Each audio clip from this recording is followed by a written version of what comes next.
Before I begin, let me ask you something real quick. Where are you listening from right now? And what time is it? Seriously, drop in the comments. It helps me understand who's really out there hearing these stories, especially on nights like this. And please, do it before you fall asleep and forget, because once the rain starts, well, things tend to get strange. Ready? I've always loved the outdoors, you know? There's something about the smell of pine trees after rainfall, the crackle of a campfire, and the symphony of insects at night that brings me a sense of peace I can't find anywhere else. That's why I went camping so often in the Appalachian Mountains of North Carolina. I've been doing it for years, sometimes with mates, but mostly alone. I preferred it that way. Just me, my thoughts, and the wilderness. But that changed after what happened last autumn. I remember checking the weather forecast before I left. Scattered showers. Nothing too concerning for an experienced camper like myself. I'd planned a 3-day trek through a remote area of Pisgah National Forest in a section locals call a hollow. It's a bit off the regular tourist paths, which is precisely why I chose it. The fewer people, the better. Have you ever noticed how quickly the weather can turn in the mountains? How the sky can shift from clear blue to menacing gray in minutes? That's what happened as I was setting up camp on the first evening. The scattered showers the forecast promised had morphed into a proper downpour. I managed to pitch my tent just in time, beneath the shelter of a massive oak tree. Not ideal during a thunderstorm, I know, but my options were limited. The rain hammered against the canvas, creating that soothing pitter-patter that always lulls me into relaxation. There's something comforting about being dry while listening to rainfall, isn't there?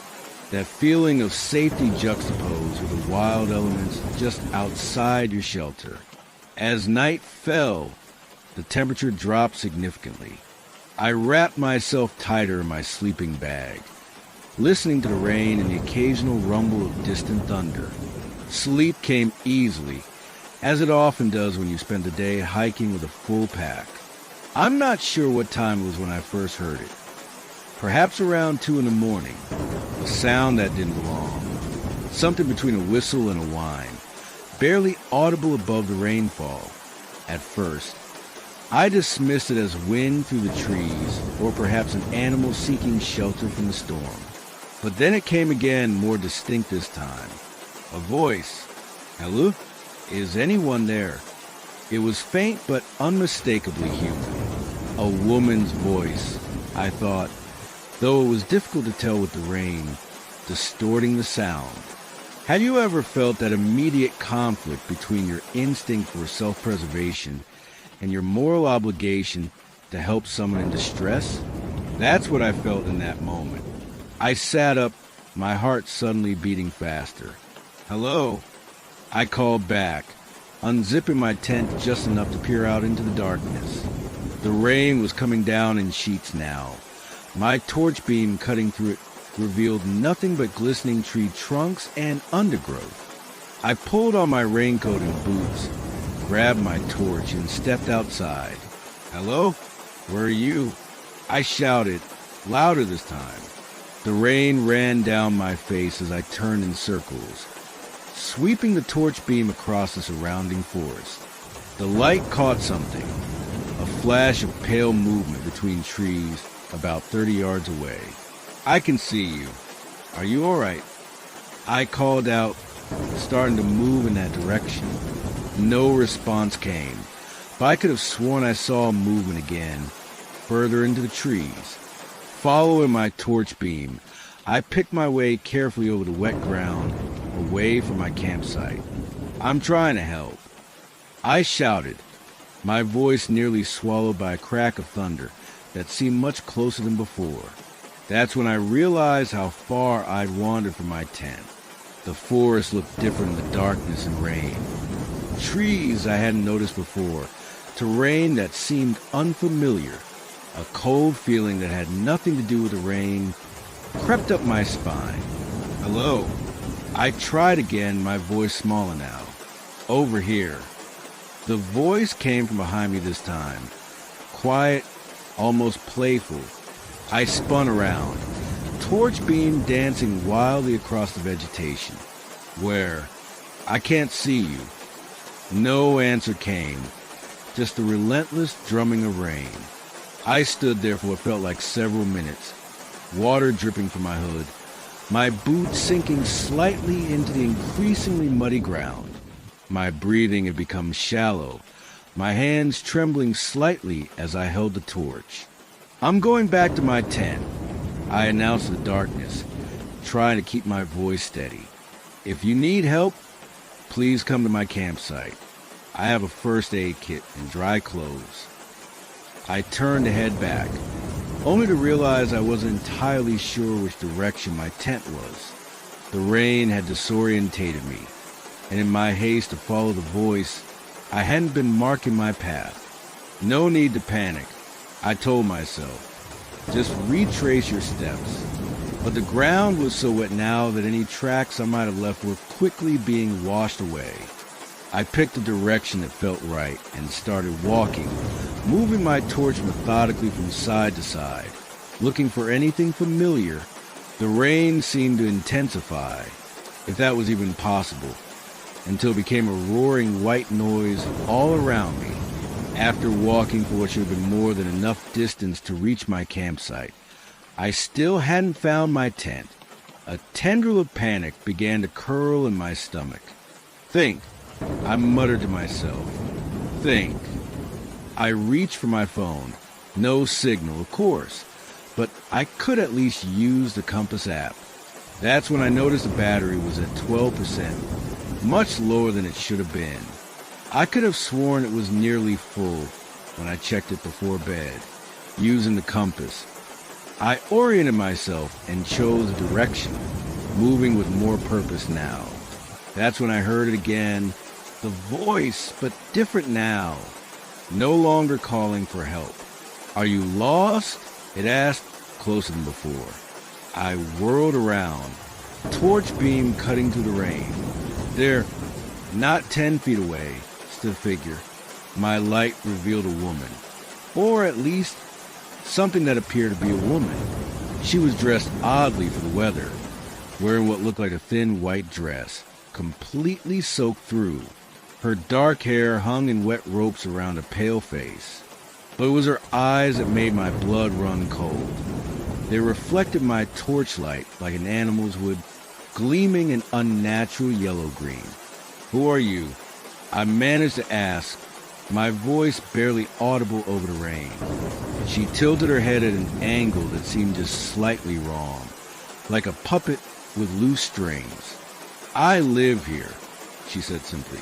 Her voice had an echo to it now, as if she were speaking from the bottom of a well.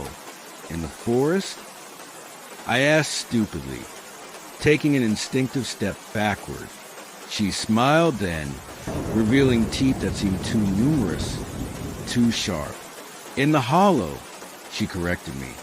My heart was hammering against my ribs now. I'm trying to get back to my tent. I said, try to keep my voice level. Are you? She asked, taking a step toward me. But you came when I called. People always do. I took another step back, nearly slipping on the wet ground. I thought someone needed help. I do, she said, her smile widening impossibly. I need company. It gets so lonely here, especially on rainy nights. Have you ever experienced that moment when your body decides to act before your mind has fully processed the danger? That's what happened next. I turned and ran, branches whipping at my face, roots threatened to trip me with every step. The rain was in my eyes, my torch beam bouncing wildly as I fled. Behind me, I heard laughter, a sound that started human but twisted into something more like the yipping of coyotes. Then, horribly, I heard footsteps, running footsteps, not just from behind me, but from either side as well. More than one. There were more than one. My lungs burned as I pushed myself harder, having no idea where I was going, just desperate to put distance between myself and whatever was pursuing me. My boot caught on an exposed roof, and I went down hard, the torch flying from my hand. It hit something and went out, plunging me into near total darkness. I scrambled to my feet, the fall having knocked the wind out of me. Without the torch, I was virtually blind. The rain continued to pour, and now there was no sound pursuit, just the rain and my own ragged breathing. Had I lost them, or were they simply waiting, watching? I stood still, afraid to move, afraid to stay put. That's when I saw it. A faint glow through the trees. Not the white beam of a torch, but the orange flicker of fire. My campfire? Had I left it burning? No. I was certain I hadn't even lit one due to the rain. But it was the only reference point I had. Moving as quietly as I could, I made my way toward the light. As I got closer, I could make out what appeared to be a small cabin, light spilling from its windows onto the wet ground outside. I hadn't seen any cabins on my map of the area. This part of the forest was supposed to be undeveloped wilderness, but there it was, a rough-hewn timber structure with a slanted roof and a small porch. Standing on that porch, silhouetted against the light from inside, was the figure of a man. "Hello there," he called out, his voice carrying clearly through the rain. "You look like you could use some shelter." He sounded normal, kind even, but after my encounter with the woman, I was wary. "Who are you?" I called back, remaining at the edge of the clearing. "Name's Jim Blackwood," he replied. "Forest ranger. Got this cabin for when I'm on extended patrol. You're not supposed to be camping in this section. You know, it's restricted." Ranger. That made sense. Maybe he could help me get my bearings. Still, I approached cautiously, ready to run if necessary. As I got closer, I could see him more clearly. An older man with a weathered face and a gray beard, dressed in what did indeed look like a ranger's uniform. "I'm sorry," I said as I reached the edge of the porch. "I didn't know this area was restricted." He waved a hand dismissively. "Most folks don't read the fine print on those permits. Come on inside before you catch your death." The cabin was warm and dry, a fire crackling, and a small stone fireplace. It looked lived in but tidy. A cot against one wall, a small table with 2 chairs, shelves stocked with supplies, and radio equipment on a desk.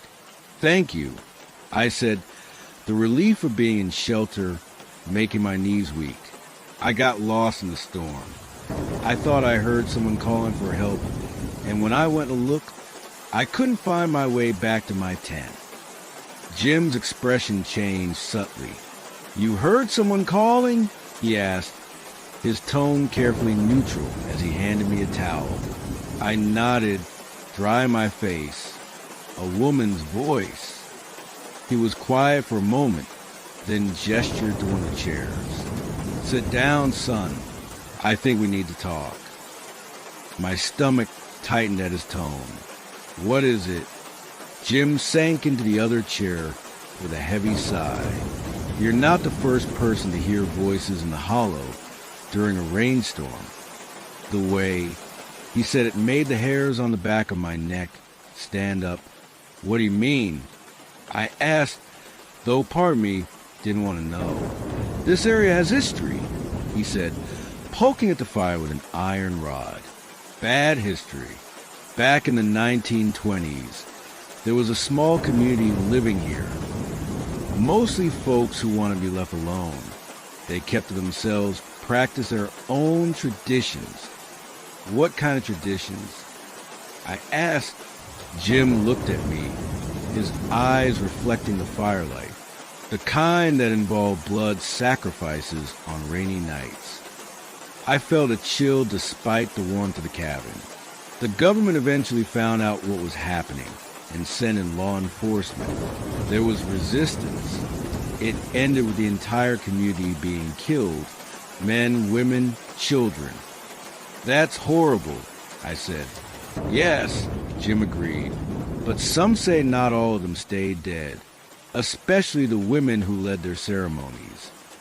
Outside, the rain continued to fall, drumming against the roof of the cabin. You think that's who I heard? Some ghost from a century ago. Jim shrugged. I've been a ranger in these parts for 30 years.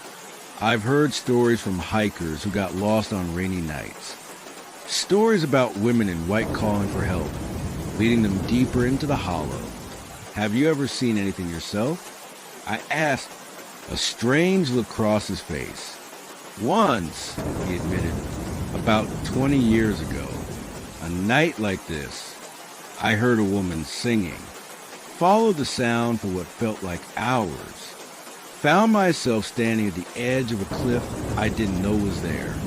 One more step and he made a falling gesture with his hand. We sat in silence for a moment, the implications of his story hanging in the air between us. You can stay here tonight, Jim finally said. In the morning, I'll help you find your tent and gear. Then I strongly suggest you move on to a different part of the forest. Thank you, I said, relieved at the offer. Jim nodded, then stood up.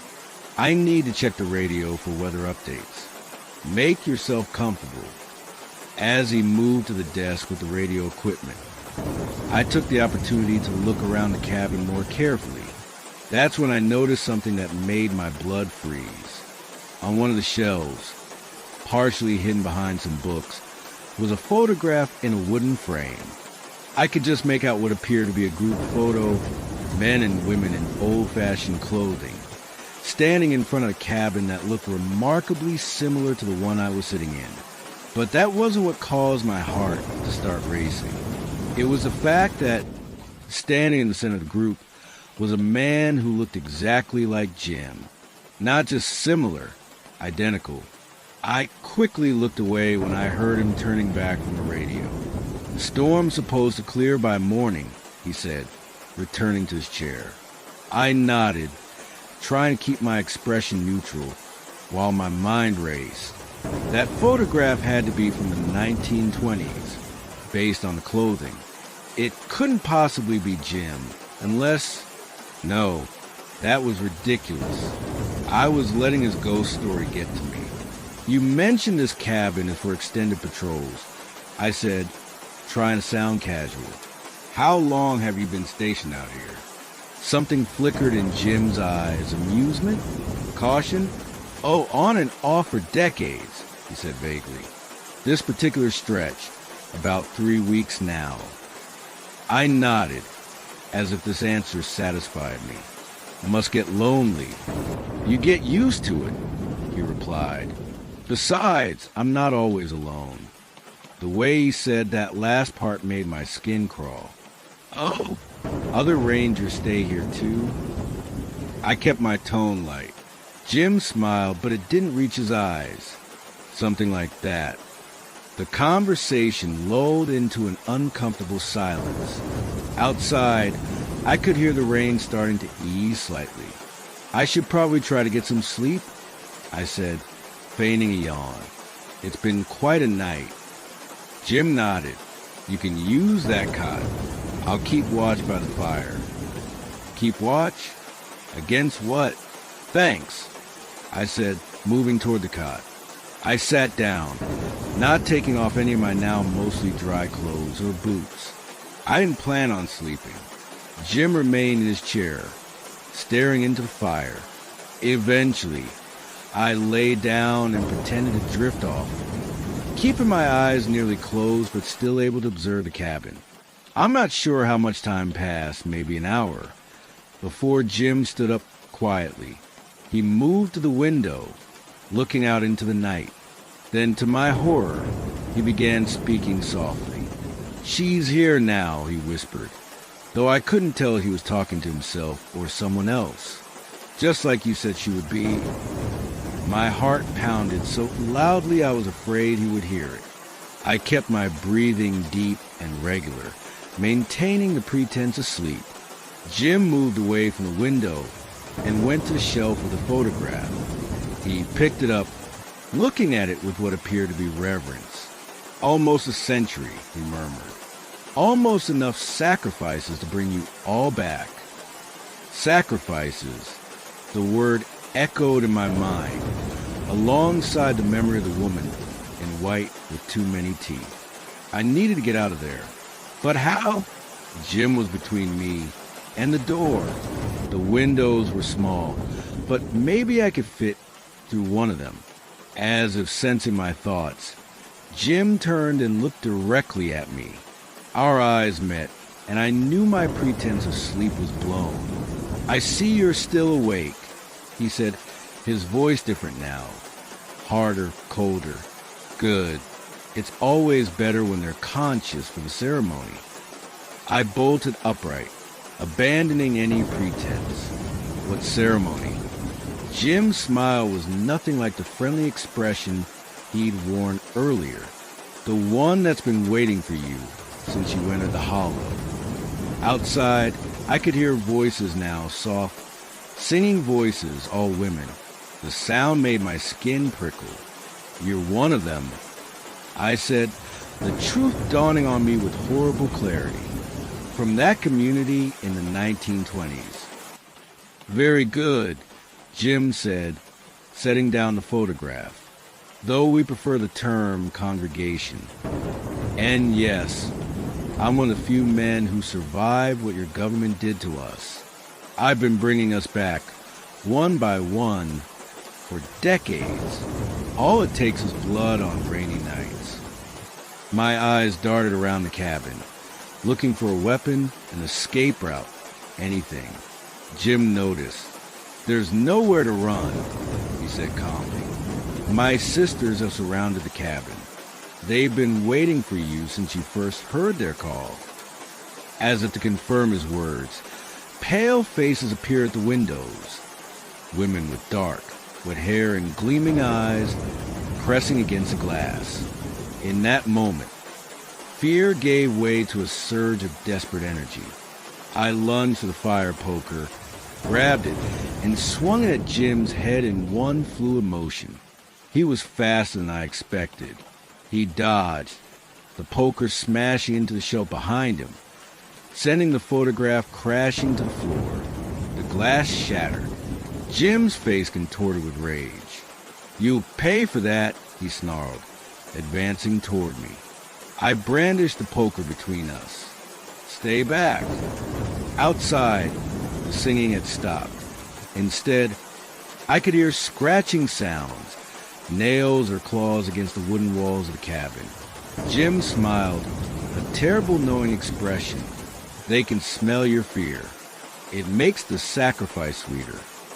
I feinted left, then darted right, making for the door. Jim moved to intercept me, but I swung the poker at his knees. There was a sickening crack as it connected, and he went down with a howl of pain. I reached the door, yanked it open, and froze. Standing on the porch was a woman in white I'd seen earlier, her eyes glowing in the darkness. Behind her were others, at least a dozen, all with the same hungry expression. "Leaving so soon?" she asked, her voice that same eerie echo I'd heard in the forest. I slammed the door shut, my mind racing, trapped between Jim and his sisters. That's when I noticed the broken photograph on the floor, and what had been hidden behind it in the frame. A small key. I dove for it just as Jim lunged at me from behind. I felt his hands close around my ankle as I stretched my fingers toward the key. They brushed against it once, twice, then finally grasped it. Jim was pulling me backward. With a desperate kick, I connected with his injured knee. He released me with a scream of pain. Key in hand, I scrambled toward the desk with the radio equipment. There, half hidden under maps and papers, was what I glimpsed earlier, a small locked box. My hands were shaking so badly I could barely fit the key into the lock. Behind me, Jim was getting to his feet, his face a mass of fury. The key turned. Inside the box was a revolver. I grabbed it and spun around, pointing at Jim. "Stay back!" I shouted. He froze. But his expression wasn't one of fear. It was calculation. "You think that will stop us?" he asked. "We've endured worse than bullets." Outside, the scratching at the walls had intensified. I could hear it splintering. "Maybe not," I said, trying to keep my voice steady. "But I'm guessing you don't want to experience death again." Jim's eyes narrowed. "You won't make it 10 feet into those woods." "We'll see," I replied, slowly moving toward the door, keeping the gun trained on him. I reached for the handle, took a deep breath, and yanked the door open. The porch was empty. For a second, I thought they had gone, but then I heard movement at either side of the door. They were waiting to ambush me. Without hesitation, I fired the revolver into the air. The sound was deafening in the small cabin. Then I ran. I leaped off the porch and sprinted into the forest, not looking back. Behind me, I could hear inhuman shrieks and the pounding of feet. The rain had almost stopped, which helped me see where I was going. I ran blindly, crashing through undergrowth, splashing through puddles, the revolver clutched tightly in my hand. I don't know how long I ran. Minutes? Hours? Time seemed to stretch and contract. All I knew was that I couldn't stop. Whenever the sound of pursuit seemed to fade, they would suddenly intensify again, as if my pursuers were playing with me. Just when I thought my lungs would burst, I broke through the trees and found myself on a gravel road, a Forest Service road by the look of it, and there, parked about 50 yards away, was a Ranger truck, a real one. I ran toward it, praying it wasn't locked, praying the keys would be inside, a common practice in remote areas where Rangers might need to switch vehicles quickly. The door was unlocked. The keys were in the ignition. I threw myself inside, slammed the door, and started the engine.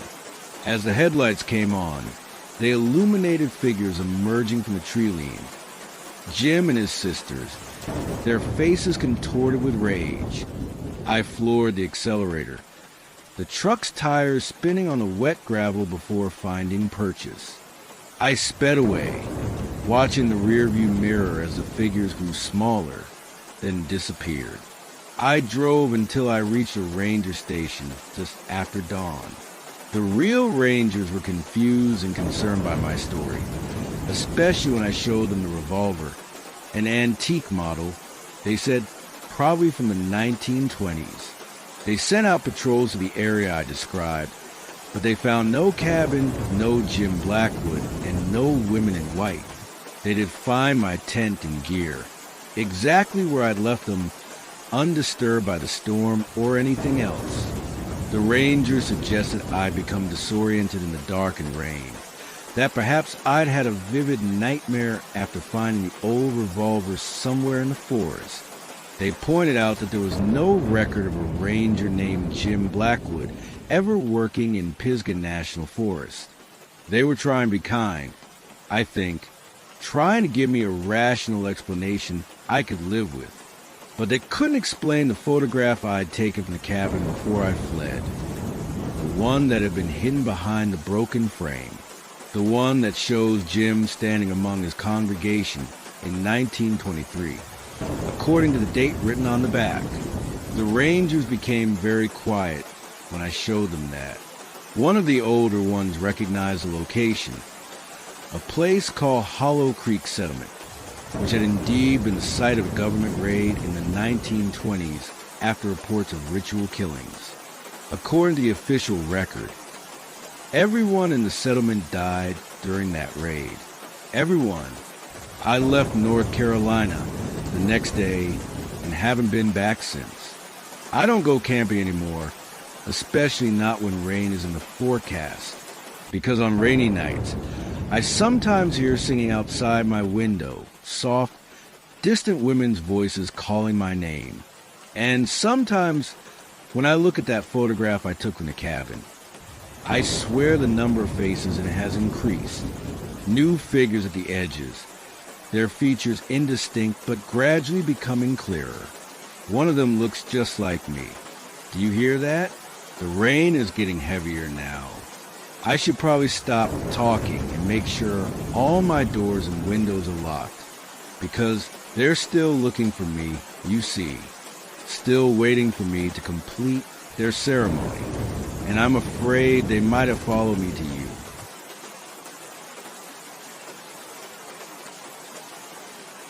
I used to think that motorway service stations were the most mundane places on Earth. You know the sort. Those soulless concrete islands that break up long journeys with their identical fast food outlets and overpriced coffees. Places you pass through, never to places without memory or significance. At least, that's what I believed until that rainy night last December, when I stopped at Millfield Services on the M6. I wonder, have you ever driven alone at night during a heavy rainstorm? The way the water distorts your vision, transforming familiar landscapes into alien territories? The hypnotic rhythm of the wipers that seem to whisper words just beyond comprehension? I've been driving for nearly 6 hours by that point, making my way north from London to Edinburgh for my sister's wedding. The rain had started about an hour into my journey. A light drizzle at first, then steadily worsening until it became a proper deluge. The kind that pounds against your windscreen with such ferocity that even the fastest wiper setting seems futile. I'd planned to drive straight through, but by 11 p.m., the combination of the relentless rain, poor visibility, and my own fatigue made that plan increasingly dangerous. When I saw the blue motorway sign indicating services in 2 miles, I decided to stop, perhaps grab a coffee, and wait for the worst of the storm to pass. Millfield Services appeared through the rain like a fluorescent mirage, harsh white light spilling onto the wet tarmac of the car park. There were only a handful of vehicles scattered across the vast expanse of parking spaces. A long-distance lorry, a couple of family cars, and a white van with its side doors slightly ajar despite the weather. I pulled into a space near the main building, killed the engine, and sat listening to the rain hammering against the roof of my car. Have you noticed how rain creates a peculiar kind of isolation? How it wraps around you like a cocoon of white noise, separating you from the rest of the world. Eventually, I made a dash for the entrance, hunched against the downpour. By the time I reached the sliding doors, my coat was soaked through. Inside, the service station had that particular liminal quality that such places possess in the small hours. Too bright, too quiet, suspended between destinations. The main concourse housed the usual suspects. A W.H. Smith with magazines and overpriced snacks, a Burger King with its shutters half closed, and a Costa Coffee where a single barista was listlessly wiping down counters.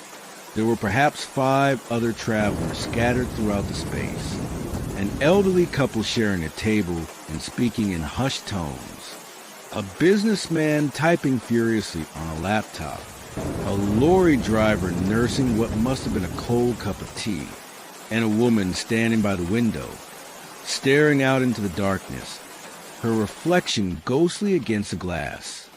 I approached the Costa counter, ordered a large Americano, and found a seat in the corner where I could observe the entire space. Old habits from my years as a police officer before I changed careers. Always sit with your back to the wall. Always know your exits. The coffee was bitter and burnt, but I welcomed its warmth and caffeine. Outside, the rain showed no signs of abating. If anything, it seemed to be getting worse. Lightning occasionally illuminated the car park, followed seconds later by the rumble of thunder. It was during one such flash that I first noticed him. A man standing in the car park, perfectly still despite the torrential rain.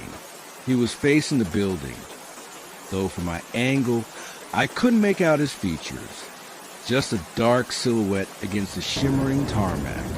When the next lightning flash came, he was closer to the building.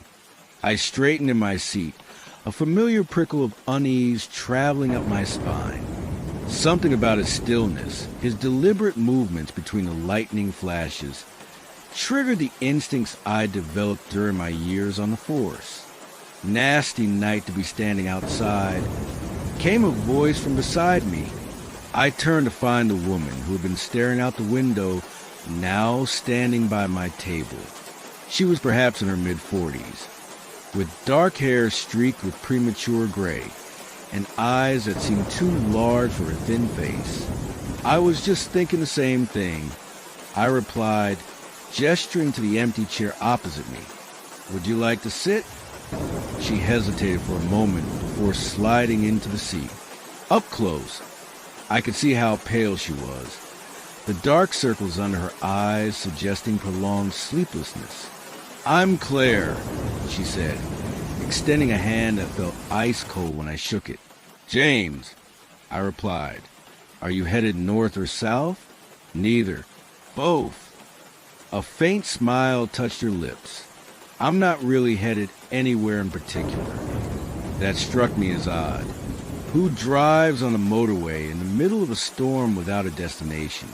Another flash of lightning drew my attention back to the window. The man was now at the edge of the car park, much closer to the building than before. In the brief illumination, I caught a glimpse of his face, gaunt, expressionless, his eyes fixed directly on the window where we sat. "He's been following me," Claire said quietly, her gaze also fixed on the figure outside. I turned back to her. "What do you mean, following you?" She wrapped her hands around her untouched cup of tea. "For the past 3 service stations. Always standing in the rain. Watching, never coming inside. Just waiting." "Have you spoken to the staff or called the police?" I asked, professional instincts kicking in. Claire shook her head. "And tell them what? That a man happens to be stopping at the same service stations as me? That he likes standing in the rain?" She gave a hollow laugh. "I know how it sounds." I glanced outside again. The man hadn't moved, still staring toward our window, despite the downpour soaking him to the skin. "How long have you been driving tonight?" I asked, wondering if fatigue might be amplifying her concerns. "Since this morning. I needed to get away."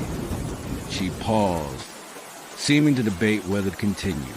"My husband died 6 months ago. Car accident on the same motorway. Actually, hit and run during a storm not unlike this one." "I'm sorry," I said, the inadequacy of the words hanging between us. "The police never found who did it. No witnesses, no CCTV footage clear enough because of the rain." Her fingers tightened around her cup. "After the funeral, I started having these dreams. Robert, my husband, standing in the rain, trying to tell me something. When they became too much, I decided to drive, just drive, hoping they'd stop." Outside, another flash of lightning revealed the man was now directly opposite our window, no more than 15 feet away. For a split second, I could see him clearly, soaking wet, wearing what appeared to be a dark suit, his eyes locked on Claire with unsettling intensity. A chill ran through me that had nothing to do with the air conditioning. "I think we should speak to security," I said, rising from my chair. Claire's hand shot out, grasping my wrist with surprising strength. "No, please. I need to know what he wants." "Claire, this isn't safe. If someone's stalking you..." "It's not stalking if it's someone you know," she interrupted, her eyes never leaving the window. You know him? I asked, slowly sinking back into my seat. She nodded almost imperceptibly. I think it's Robert. My immediate reaction was concern for her mental state. Grief can distort perception, create phantoms where none exist.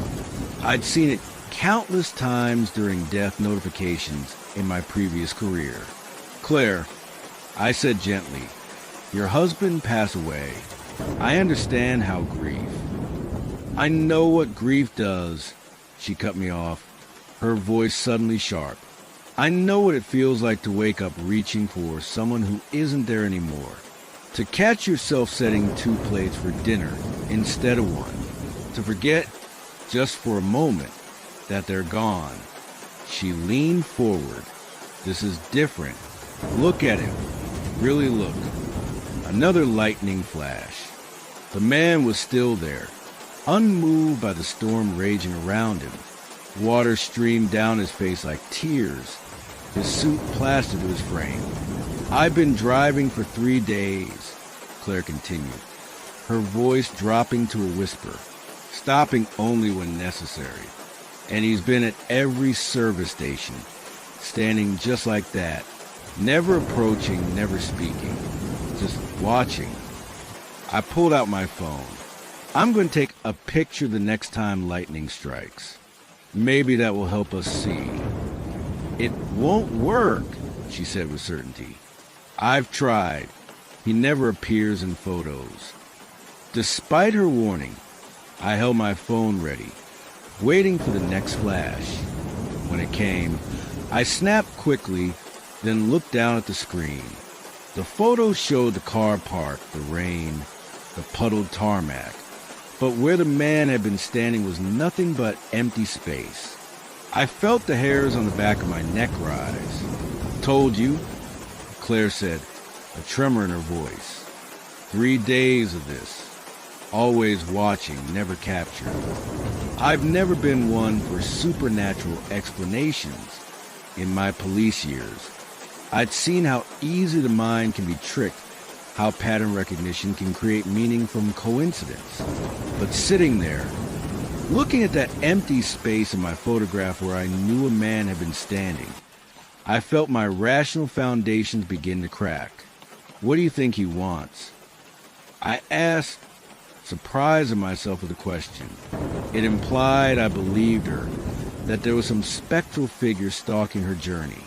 I think he wants me to go to where it happened, where he died. She took a deep breath. The accident was about 10 miles north of here. I've been avoiding it, taking detours, doubling back, but he keeps finding me. So you've been driving in circles for 3 days? She nodded. At first, I thought I was losing my mind. Grief hallucinations, the psychiatrist called them. But then, she reached into her handbag and pulled out a plastic evidence bag, the kind police use at crime scenes. Inside was a sodden business card, the ink bleeding but still legible. Robert Chin, architectural consultant, with a phone number and email address. Where did you get this? I asked, taking the bag. He left it on my windscreen at the last services, while I was inside. Her eyes met mine, pleading for belief. It's his actual business card, from the box in his office, his handwriting on the back. I turned the bag over. Written on the back of the card in blurred blue ink were the words, Junction 38, where it happened. My mouth went dry, not because of what was written, but because I recognized the handwriting, the distinctive way the J was formed, with a slight hook at the bottom. It was the same as the writing on a note I'd found in my own car earlier that evening, tucked under the wiper blade during one of my previous stops. A note I dismissed as mistakenly left on the wrong vehicle. What color was your husband's car? I asked, my voice sounding distant to my own ears. Silver Audi A4. Why? My heart sank. I drove the same model and color. Claire, I think there's something I need to tell you. I reached into my jacket pocket and pulled out the note I'd found. This was on my car when I stopped at Knutsford Services earlier tonight. She took the crumpled paper with shaking hands. On it, in the same handwriting as the business card, was written, "Wrong Sar. Same model. Follow her." Claire's face drained of what little color it had left. Outside, lightning flashed again, and the man was now pressed against the glass, his features distorted by the rain running down the window. But I could see enough to recognize the face from the photographs released during the police investigation 6 months ago. The hit and run I'd read about in the papers. The case that had gone cold. Because there had been no witnesses. Except there had been me. I'd been driving home late that night, exhausted after a 12-hour shift. The rain had been just as heavy. I'd seen the accident happen ahead of me. A silver Audi swerving to avoid something in the road, then headlights approaching too fast from behind. The sickening impact. The car spinning off the motorway. I should have stopped. Should have called it in. Given a statement. But I'd been driving with a suspended license after a DUI charge. One more strike, and I'd have lost my job on the force. So I'd driven past, told myself someone else would stop, that the driver might be fine. I'd changed careers a week later, unable to face my colleagues knowing what I'd done, or rather, failed to do, and now, sitting across from the widow of the man I'd left to die, with his vengeful presence literally at the window, I felt a terror that went beyond the supernatural. The terror of judgment, of consequences finally catching up. "You were there," Claire whispered, understanding dawning in her eyes. "That night, you saw what happened." I couldn't speak, could only nod. "Who was it?" Her voice was barely audible above the rain. "Who killed him?" The word stuck in my throat. How could I tell her that while I hadn't struck her husband's car, my failure to stop, to help, to report what I'd seen, made me just as culpable? That my silence had denied her closure justice? A massive thunderclap shook the building, the lights flickering momentarily. When they stabilized, the man, Robert, was gone from the window. "We should go," I said suddenly, standing up, "both of us, to Junction 38. I think that's what he wants, for me to show you what I saw." Claire stared at me for a long moment before nodding slowly. "I'll follow your car." The drive back into the storm felt like entering another world. The rain was coming down in sheets now, reducing visibility to mere feet despite my headlights on full beam. In my rearview mirror, I could see Claire's headlights following at a cautious distance. As we approached Junction 38, a strange calm settled over me. Whatever happened next, confession, arrest, retribution, would be a release from the guilt I'd carried for 6 months. I put on my indicator and pulled onto the hard shoulder near the spot where I'd seen the accident occur. Claire's car stopped behind mine. For a moment, we both sat in our respective vehicles, the rain creating a curtain between us. Then, through my rain-streaked window, I saw him again. Robert Chung was standing on the embankment beside the motorway, pointing down into the darkness. I grabbed a torch from my glove compartment and stepped out into the deluge. The rain was cold and punishing, soaking me instantly. I heard Claire's car door slam as she joined me. "Where is he?" she called over the roar of the storm. I pointed to the embankment where Robert stood, illuminated in the beam of my torch. For the first time, I could see him clearly, not just a man in a suit, but the full horror of what a high-speed collision does to a human body. The unnatural angles, the visible damage, the dark stains spreading across his shirt. Claire gasped beside me, confirming she could see him too. Robert beckoned, then turned and began making his way down the steep slope beside the motorway. Without hesitation, Claire followed, and after a moment's reluctance, so did I. The embankment was treacherous in the rain, mud slipping under our feet as we descended. Robert moved with unnatural surety, never faltering despite the conditions. He led us to a small copse of trees about 30 feet from the motorway, stopping beside a particular oak. When we reached him, he pointed at the ground by the tree's roots. I directed my torch beam where he indicated. At first, I saw nothing but mud and leaf litter. Then Claire dropped to her knees and began scraping away the debris with her bare hands.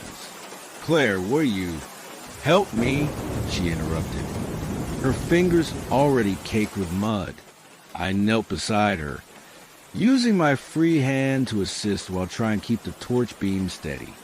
Within minutes, our fingers scraped against something solid, not root or rock, but metal, a piece of silver-painted bumper. Then nearby, fragments of shattered headlight, car parts buried in the mud, parts that had broken off the vehicle that had struck Robert Chen's car and sent it careening off the motorway, parts that could potentially be traced to the specific make and model of car, evidence that the original investigation had missed in the darkness and the storm. "This is why he brought us here," Claire whispered, clutching a mud-covered fragment. "Evidence." I nodded, unable to speak past the lump in my throat. I should have been the one to find this 6 months ago. Should have directed investigators to the spot. The knowledge that I could have solved this case, brought justice for Robert and closure for Claire, was almost unbearable. When I finally found my voice, the confession poured out of me. How I'd witnessed the accident, how I'd driven past without stopping, how I'd lived with the guilt ever since. Claire listened in silence, her face unreadable in the dim light. When I finished, she simply said, "We need to call the police. Now." As I reached for my phone, I glanced up to where Robert had been standing. He was gone, but for a brief moment, I thought I saw him further up the embankment, a silhouette against the stormy sky, before he faded like mist into the rain. The police arrived 20 minutes later, followed by crime scene investigators who cordoned off the area. Claire and I gave our statements separately. Hers about the car parts we discovered, mine a full confession about witnessing the accident and failing to report it. I was prepared for arrest for charges of professional misconduct, with the consequences I'd avoided for 6 months. Instead, the detective in charge merely looked at me with a mixture of disappointment and something like pity. 6 months too late, mate, he said. But better late than never, I suppose. We'll need you to come to the station tomorrow for a formal statement. As dawn broke, the storm finally began to ease. Claire and I stood beside our cars, watching the police activity on the embankment below. "I can't forgive you," she said finally, her voice hoarse from exhaustion. "Not yet, maybe not ever. But I understand fear, how it can make you do things, or not do things, that you never thought yourself capable of." I nodded, not trusting myself to speak. "He would have wanted justice, not revenge," she continued. "That's why he brought us here, I think. Not to punish you, but to make things right." We stood in silence as the first weak rays of sun broke through the clouds, casting long shadows across the motorway. "What will you do now?" I asked eventually. Claire looked out over the scene, to where her husband had appeared for the last time. "Stop running, I suppose. Go home. Grieve properly." She turned to face me. "And you?" "Face whatever comes next," I said simply. We parted ways as the day brightened, Claire heading south while I continued north. In my rear-view mirror, I watched her car grow smaller until it was swallowed by the morning traffic. I never saw Robertson again after that night. The evidence we found eventually led to the arrest of a lorry driver who had fallen asleep at the wheel, struck Robert's car, and fled the scene in panic. My own punishment was less severe than I'd feared, but more lasting. A permanent mark on my record, community service, and the knowledge of my failure. Sometimes, on rainy nights like this one, I still think about Claire, about Robert, about the strained collision of guilt and grief that brought us together. I wonder if she's found some measure of peace. I wonder if he has. And I wonder, as the rain drums against the windows, if there are others out there, spirits caught between worlds, seeking not vengeance but resolution, lingering at the edges of our reality, waiting for the right moment, the right storm, to guide us toward truth. Are you listening to this in the rain, perhaps glancing occasionally at the darkness beyond your window? I wouldn't blame you if you did. After all, not all who watch from the storm mean harm. Sometimes, they're simply trying to lead us home.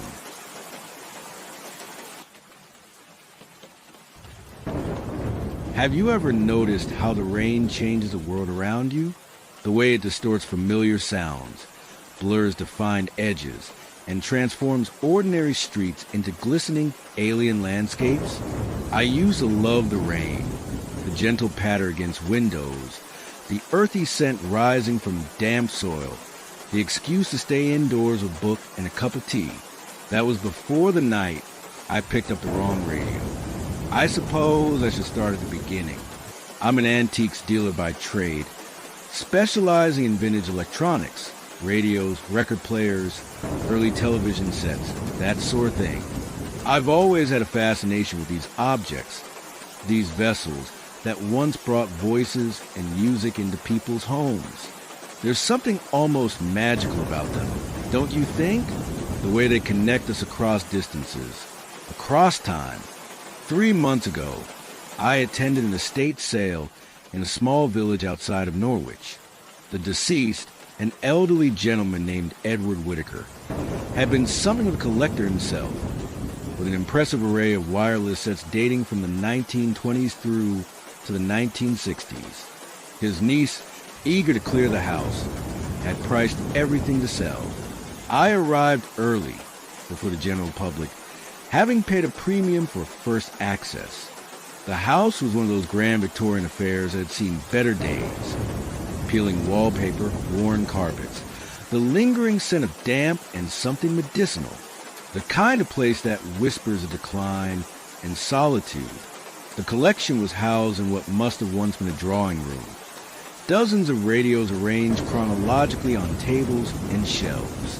I moved slowly among them, noting models I'd seen before and a few rare pieces that quickened my pulse. But it was a radio at the very end of the display that truly caught my attention. It didn't belong with the others. That was my first thought. Where the collection charted the clear evolution of wireless design, this piece seemed anachronistic. It was housed in a hand-carved wooden case of dark walnut, with an unusual dial arrangement, unlike any standard manufacturer's design I recognized. No maker's mark, no model number, just exquisite craftsmanship, and a distinct sense of wrongness I couldn't quite articulate. That one's not technically part of the collection, said a voice behind me. I turned to find the niece, Janet. I believe her name was, watching me with an odd expression. Uncle Edward was quite particular about it, she continued. Kept it in his bedroom, not with the others. Said it was special. It's certainly unusual, I replied, running a finger along the polished wood. Do you know where he acquired it? Janet shook her head. He already had it when I was a child. I remember being forbidden to touch it. She gave a small laugh. Uncle Edward was normally happy to let me play with his radios, but not that one. Never that one. Does it work? I assume so. Everything else does. He was meticulous about maintenance. She hesitated. I could take less for it. If you're interested, it unsettles me if I'm honest. I should have heeded the warning in her tone. Should have questioned why someone would offer a discount on what was clearly the most valuable piece in the room. But I've always prided myself on being rational, on seeing opportunities where others see only superstition or coincidence. "I'll take it," I said, already calculating its worth to the right collector. Janet seemed relieved, though she handled the radio with obvious reluctance as she helped me wrap it for transport. I paid her the agreed sum, added a few other choice pieces from the collection, and loaded everything carefully into my car. The rain started as I was driving home. A gentle drizzle at first that gradually intensified into a proper downpour. By the time I reached my cottage on the Norfolk coast, it was coming down in sheets, the wind driving against the windows in rhythmic surges. I brought the radio in first, setting it on my workbench in the converted garden shed I use as a workshop. Under the bright lights, I could better appreciate its craftsmanship, the precision of the joinery, the fine inlay work around the speaker grill, the unusual configuration of dials and switches. Curiosity got the better of me. I plugged it in, expecting to need to replace capacitors or valves before it functioned. To my surprise, it powered on immediately, the dial illuminating with a warm amber glow. Static hiss from the speaker, normal enough for a set that wasn't tuned to any station. I began adjusting the main tuning dial, anticipating the familiar progression through local stations. Instead, the static merely changed in texture and tone, never resolving into clear broadcasts. Odd, but not unprecedented with vintage equipment. The wiring might need checking, or perhaps it operated on frequencies no longer in common use. As I continued to experiment with the various controls, the rain intensified outside. Each adjustment of the dials seemed to correspond with shifts in the downpour. Perhaps coincidence, or perhaps my imagination making connections where none existed. That's when I heard it, a voice within the static, not clear enough to discern words, just the unmistakable cadence of human speech beneath the white noise. I leaned closer, adjusting the dial with minute precision, trying to isolate the signal. "Please, anyone." The words emerged briefly before disappearing back into the hiss. A distress call? Some amateur radio enthusiast caught in a storm? I continued adjusting, trying to improve the reception. "Trap dark, please." The voice was female, young, frightened. Each word emerged as if through great effort, punctuated by long stretches of static. I grabbed a notepad, jotting down each fragment I could catch. "Hello." I spoke toward the radio, though I knew it wasn't a transceiver. "Can you hear me?" The static surged in response, then settled into a rhythm almost like breathing. When the voice returned, it was clearer, closer somehow. "He's coming back. Please help me. 16 Blackthorn Lane."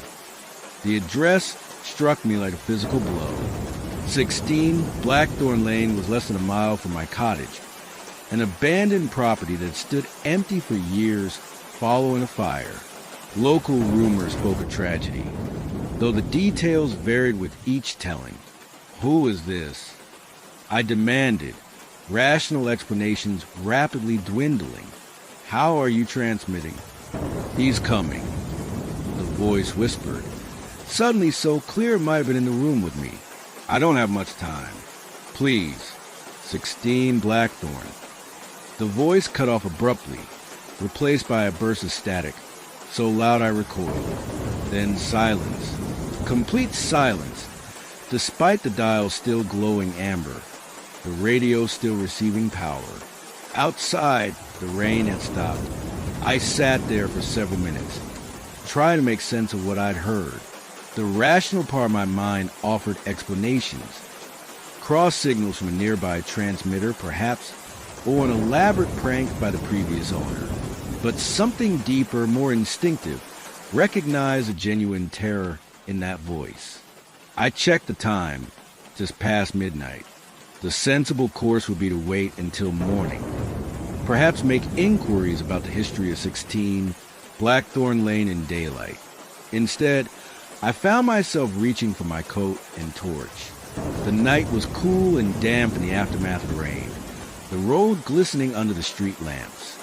I walked briskly, telling myself I was merely satisfying my curiosity, that I'd take one look at the abandoned house and then return home to bed. Blackthorn Lane was a narrow street of Victorian terraces, most well-maintained, but number 16 stood out immediately. A blackened shell with boarded windows and a front garden overgrown with weeds. A chain-link fence surrounded the property, with faded, no trespassing signs at intervals. I stood across the street, playing my torch over the derelict building. What had I expected? That someone would be visibly trapped inside? That there would be some obvious sign of the distress call I'd heard? As I turned to leave, movement caught my eye. A faint light passing behind one of the boarded-up windows on the upper floor. Not the steady beam of a torch, but the flickering glow of a candle or lantern. Someone was inside. I crossed the street, finding a gap in the fence where previous trespassers had forced entry. The front door was secured with a heavy padlock. The side window had been forced open, the boarding pulled away enough to allow access. Have you ever found yourself doing something you know is foolish, dangerous even, yet been unable to stop? As if watching yourself from a distance as you make one poor decision after another? That's how I felt as I hoisted myself through that window, dropping quietly into what had once been a kitchen. The smell hit me immediately. Charred wood, damp, and something underneath. Something sweet and cloying that caught in the back of my throat. I covered my mouth with my sleeve, sweeping my torch around to get my bearings. The fire damage was extensive. Blackened walls, collapsed sections of ceiling, furniture reduced to skeletal frames. I moved carefully, testing each floorboard before putting my full weight on it. The house creaked and settled around me, as if disturbed by my presence. I made my way toward the stairs, following the faint glow I'd seen from outside. As I ascended, the steps groaning beneath me, I called out, "Hello? Is anyone here?" I heard someone might need help. No response, but the light on the upper landing seemed to intensify slightly. I reached the top of the stairs, my torch revealing a hallway with 4 doors. 2 ajar, 1 closed, 1 missing entirely. The light came from the closed door at the end of the hall. I approached slowly, floorboards protesting with each step. "Hello?" I called again, louder this time. "I'm here to help. Are you all right?" Still no answer. I reached for the door handle, finding it ice cold to the touch despite the mild night. It turned easily under my hand, the door swinging inward with a groan of rusty hinges. The room beyond was largely intact, having somehow escaped the worst of the fire. It appeared to be a bedroom, a child's bedroom, judging by the faded butterfly wallpaper and the small bed against one wall. A dressing table stood opposite, its mirror cracked but still reflecting the light from a candle placed before it. But there was no one there. No frightened young woman. No sign of recent occupation beyond the lit candle.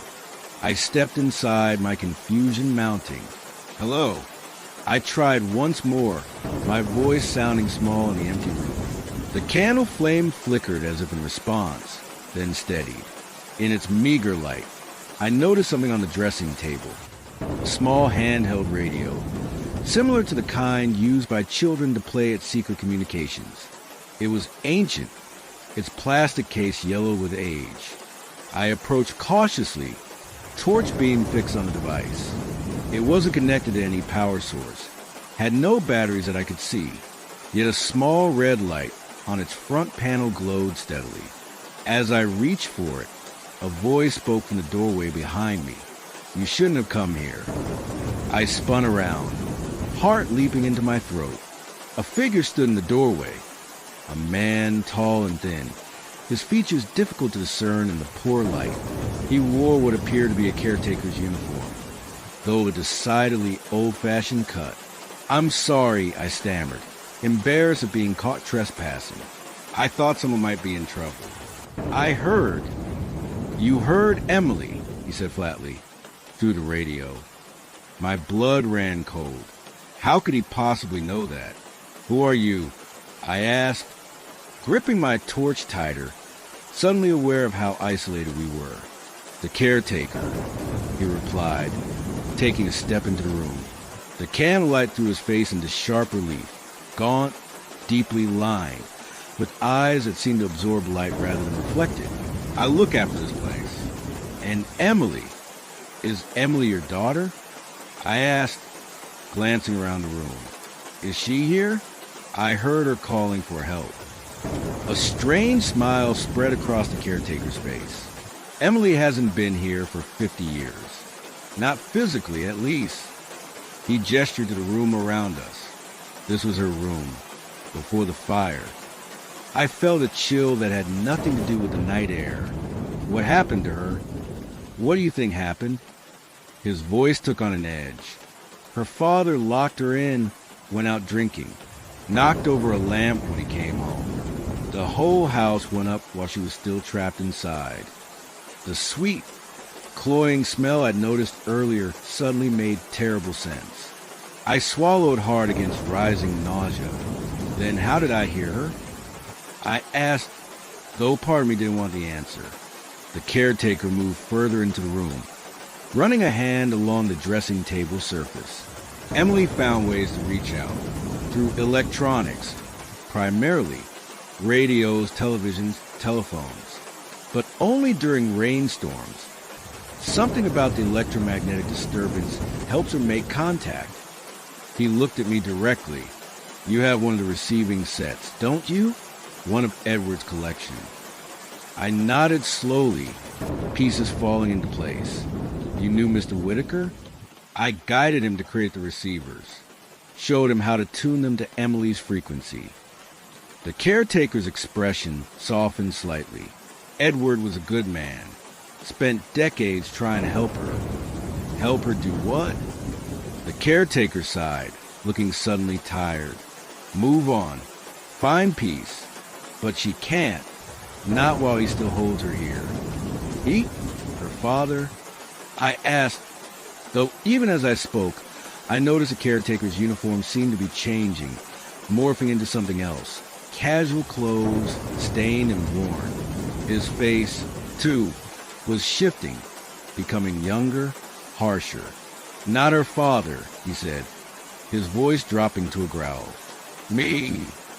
The transformation completed before my eyes. The seemingly helpful caretaker replaced by a stocky, middle-aged man with a face mottled by broken blood vessels and early dissolution.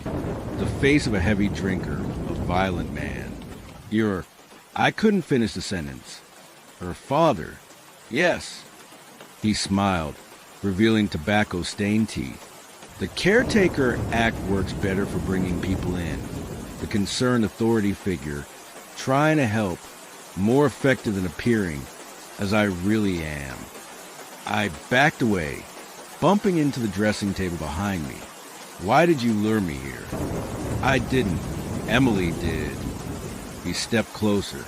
She's been trying to escape me for 50 years, calling for help through those damn radios. But I can't let her go. His face contorted with possessive rage that made my skin crawl. She's mine, my daughter, mine to punish, mine to keep. I groped blindly behind me for something, anything to use as a weapon. My hand closed around a small radio on the dressing table. The moment I touched it, the red light blazed brighter, and a voice, Emily's voice, filled the room. Behind the mirror, please. The father lunged toward me, but I was already turning, smashing my torch against a cracked mirror on the dressing table. It shattered, revealing a small cavity in the wall behind. Inside was a tarnished locket. I grabbed it just as the father's hand closed around my throat. His touch burned like ice, his fingers impossibly strong for what I now realized was not a physical body. Give it to me, he snarled, his face inches from mine. breath smelling of stale whiskey and something burnt. It's mine. She's mine. No! I choked out, clutching the locket tightly. She's not. Not anymore. With my free hand, I thrust the radio against his chest. A sound like static filled the air, and the father's form seemed to waver, becoming momentarily transparent. His grip loosened just enough for me to break free. I ran, locket clutched in my fist, thundering down the stairs through the burnt-out shell of the house. Behind me, I heard the father's howl of rage, felt the entire structure shudder as if in response to his fury.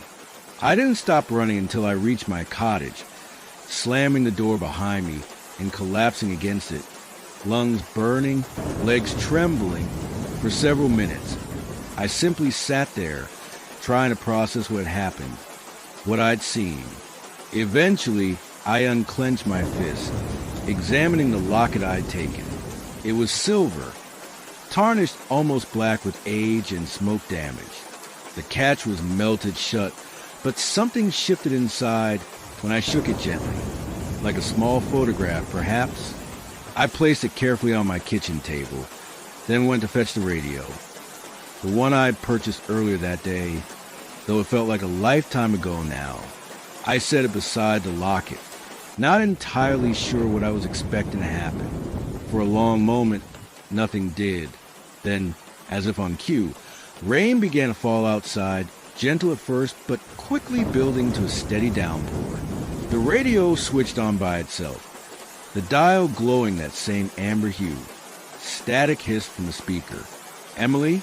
I said softly, feeling only slightly foolish for talking to a radio. "Are you there? I have your locket." The static shifted, forming patterns that almost resemble words. I leaned closer. "Thank you," came Emily's voice, clearer than before. "He can't hold me now." The locket, it was important to you? Not mine, my mother's. The voice faded in and out with the static. "He took it when she left. Told me she was dead, but she wasn't. She was looking for me." "I don't understand," I said. "How does a locket help?" "Evidence," Emily replied, "of what he did. To her, to me, before the fire. Look inside." I examined the locket again, finding a small seam where the melted catch had fused. With careful pressure from the kitchen knife, I managed to pry it open. Inside was not a photograph, as I'd assumed, but a tightly folded piece of paper. I extracted it gently, unfolding it to reveal a letter written in faded ink. It detailed the father's abuses, the mother's desperate attempts to get custody of Emily, her plans to return with police the day after the fire occurred. Evidence, indeed. Evidence that would have sent the father to prison had he survived. Evidence of premeditation that suggested the fire might not have been an accident at all. He knew. Emily's voice came from the radio. He knew she was coming back. Couldn't let it happen. Better I died than left with her. The rain intensified outside, hammering against the windows. In its rhythm, I could almost hear sobbing. "What can I do?" I asked. "How can I help you move on?" "Already happening," Emily replied, her voice already sounding more distant. "The locket is what tied me here, what he used to bind me. Now that it's open, now that someone knows the truth." The radio's glow began to fade, the static dissolving into silence. "Wait!" I called. "What about your father? Will he stay in that house?" "Without me to hold him, he'll go where he belongs." The voice was barely audible now. "Thank you for answering, for coming, for believing." The radio went silent. The rain outside stopped as suddenly as it had begun, and I was left alone in my kitchen with a 50-year-old letter and more questions and answers. I contacted the local historical society the next day, providing them with a letter and a somewhat edited version of how I discovered it. They confirmed the fire at 16 Blackthorn Lane in 1973, in which both Emily Hargrove, age 14, and her father, Richard Hargrove, had perished. Emily's mother had indeed reported her ex-husband for abuse multiple times, but without sufficient evidence, authorities had been unwilling to remove Emily from his custody. The radio, the unusual handcrafted one from Edward Whittaker's collection, no longer functions. No matter what I try, it remains silent, the dial dark. I've kept it, though, along with a small handheld radio I took from Emily's room, as reminders of what happened, of what I heard. Sometimes, during heavy rainstorms, I think I catch fragments of voices and static of other radios, other electronic devices. Not Emily's. I believe she's truly moved on. But others, perhaps, other souls reaching out, seeking help, seeking connection. So I listen to the rain now with different ears. And when the static speaks, I pay attention. After all, you never know who might be trying to reach you from across that final divide. You never know whose story needs to be heard, whose truth needs to be revealed. Are you listening to the rain now? Can you hear anything in its pattern, in the white noise it creates around us? Perhaps it's just water falling from the sky. Or perhaps someone is trying to reach you right now through the whispers and the static.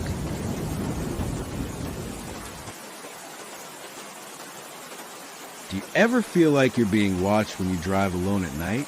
That peculiar sensation of eyes following your car, lingering at the edges of your headlights' reach? Most people dismiss it as paranoia, a trick of the mind when fatigue sets in and the darkness presses close against the windows. I used to think the same, until that night on the A12, when the rain wouldn't stop and neither would the car behind me. It was late October, about 3 years ago. I'd been visiting my sister in Suffolk for the weekend and was making a long drive back to London. I'd planned to leave earlier, but you know how family visits go. One more cup of tea, one more story. Promises to not leave it so long next time. By the time I finally pulled away from her driveway, the sun had already set and the first drops of rain were speckling my windscreen. The weather forecast had mentioned scattered showers. Nothing serious. But as I joined the A12 southbound, the heavens opened properly. You know the kind of rain I mean, relentless sheets of water that reduce visibility to mere yards, that drum against the roof with such force you have to raise your voice to hear the radio. I adjusted my wipers to their highest setting and reduced my speed, settling in for what would clearly be a longer journey than anticipated. The traffic was mercifully light. Just a few cars heading toward London, their red taillights blurred by the downpour. About 20 minutes into my journey, I first noticed the headlights behind me. They appeared suddenly, as if the car had just pulled onto the road, though I hadn't passed any junctions. Bright headlights, set unusually high, a large vehicle, perhaps, or an SUV with its beams on full. I didn't think much of it at first. The car maintained a reasonable distance, and I was more concerned with navigating the increasingly treacherous conditions. The rain had intensified, if that was even possible, obscuring the road markings and causing my little Fiat to hide the plane slightly on the slick surface. It was only when I slowed down further and the vehicle behind maintained exactly the same distance that I began to feel uneasy, no matter how I adjusted my speed. Slower, then slightly faster, then slower again. Those headlights remained precisely the same distance from my rear bumper. Have you ever tried to glimpse a vehicle behind you during a rainstorm? The combination of darkness, rain-streaked mirrors, and glaring headlights makes it nearly impossible to discern details. I could make out only a vague silhouette, larger than a standard car, with a high profile. But no matter how I angled my mirror, I couldn't see the driver. An hour into the journey, my unease had blossomed into genuine anxiety. The same vehicle had been behind me the entire time, maintaining that precise distance regardless of my speed changes, never overtaking, despite the empty right lane, never falling back, just following. I decided to test my suspicion. The next service station was approaching, Colchester, and I signaled, moving into the slip road without any prior reduction in speed. A last-minute decision that no one following randomly could anticipate. The headlights followed. My heartbeat quickened as I pulled into the service area car park. It was deserted save for a few lorries in the overnight section, their drivers presumably asleep in their cabs. I parked near the main building, which was still illuminated despite the late hour, offering at least a promise of other people inside. In my rear view mirror, I watched the vehicle that had been following me. It slowed as it entered the car park, but didn't stop. Instead, it circled slowly around the perimeter, headlights sweeping across the empty spaces before stopping at the far end, engine still running. From this distance, in the poor light and heavy rain, I could discern only that it was indeed an SUV or similar, dark in color. I sat there for several minutes, weighing my options. It was probably nothing. Another driver heading to London who happened to exit when I did. Perhaps they were looking for someone. Perhaps they just wanted coffee before continuing their journey. Yet that perfect, unchanging distance they maintained, that wasn't normal driving behavior. I decided to go inside. Safety in numbers. Even if the numbers were likely to be small at this hour. I grabbed my phone and handbag, locked the car, and hurried through the rain to the entrance. Inside, the harsh fluorescent lighting and pipe music created that liminal, slightly unreal atmosphere unique to service stations at night. The place was largely empty. A cleaner mopping the floor near the restrooms, a bored cashier at the W.H. Smith, and a couple of tired-looking travelers nursing coffees in the seating area. I bought a coffee myself, taking it to a table with a clear view of both the entrance and my car outside. The mysterious vehicle remained where it had stopped, headlights still on, engine presumably still running. As I sipped my coffee, I called my sister. No answer. She was probably already asleep. I left a message, keeping my voice casual, saying I'd stop for a break and would be back on the road soon. No need to worry her. I contemplated calling the police, but dismissed the idea. What would I say? That a car had followed me into a service station? They'd hardly send a patrol car for that. After finishing my coffee and using the restroom, I decided I'd waited long enough. The vehicle hadn't moved. No one had entered the building who might have been its driver. Perhaps I was overreacting. I steeled myself and walked back to my car, keys clutched in my hand like a weapon, phone ready to dial emergency services. The rain had eased slightly, but I was still drenched by the time I unlocked my door and slid inside. When I looked up, the other vehicle's headlights were off. I couldn't see it in the darkness. I started my engine and pulled out of the parking space, telling myself I was being ridiculous, probably just coincidence, or at worst, a police officer in an unmarked car who'd been randomly following me for some routine reason. I was almost at the exit of the service area when my headlights swept across the access road, leading back to the motorway. The dark vehicle was there, waiting, headlights still off.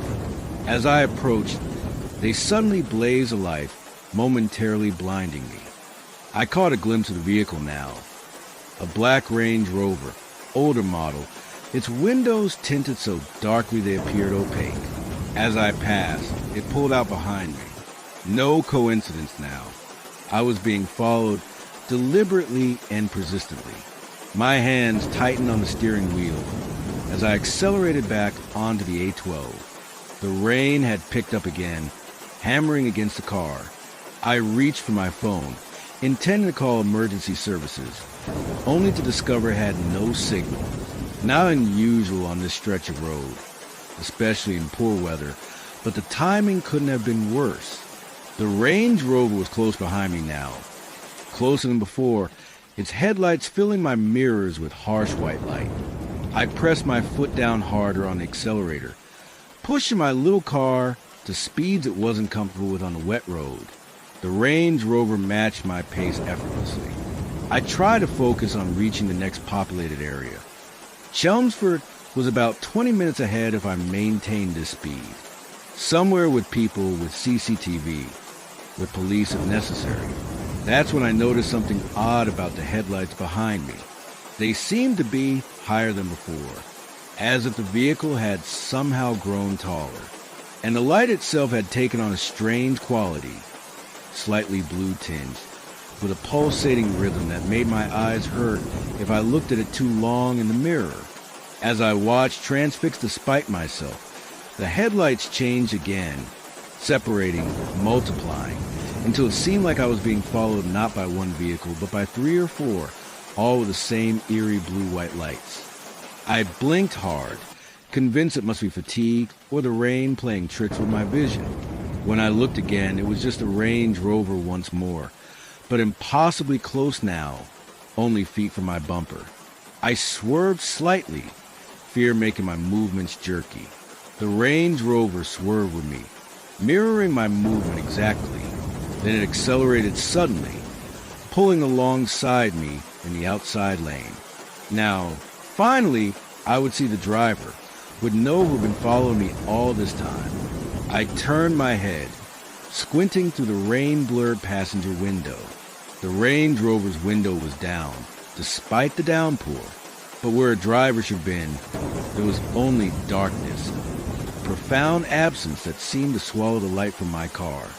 As I stared, my mind struggling to process what I was seeing, or rather, not seeing, something move within that darkness.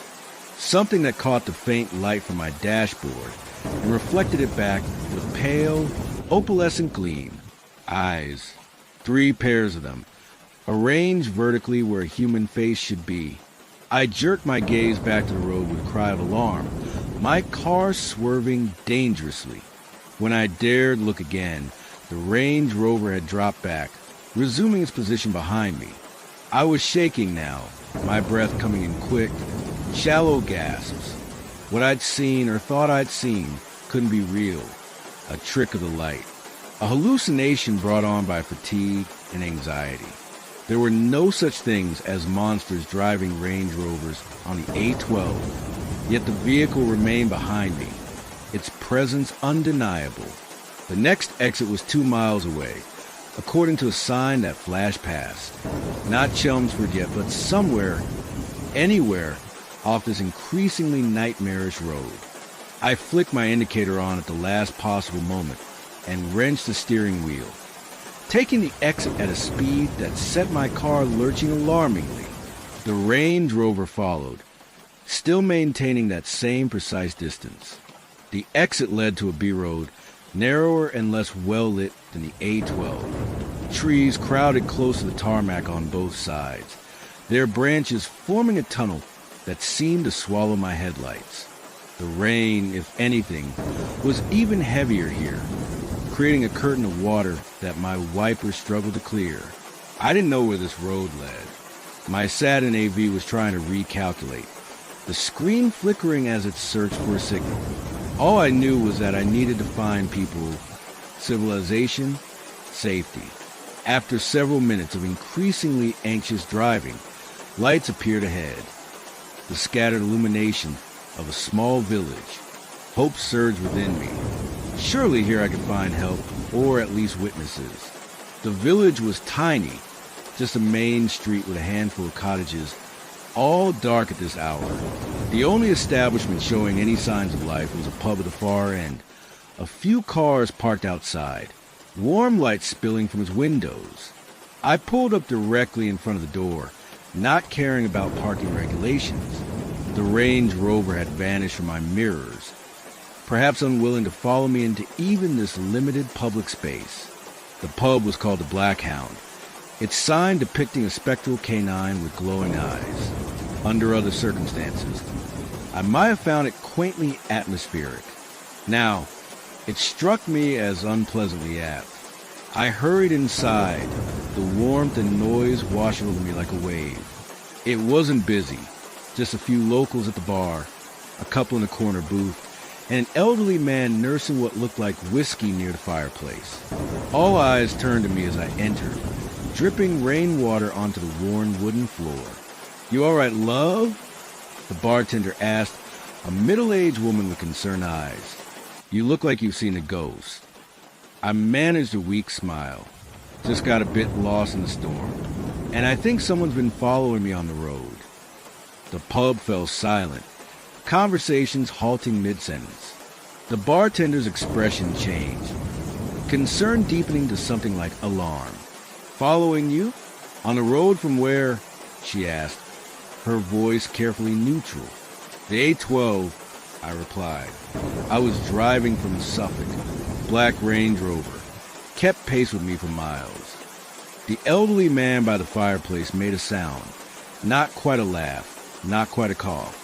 "Tuesday," he said, apparently to no one in particular. The bartender shot him a warning look before turning back to me. "You'd best sit down, love. Let me get you a hot drink. On the house."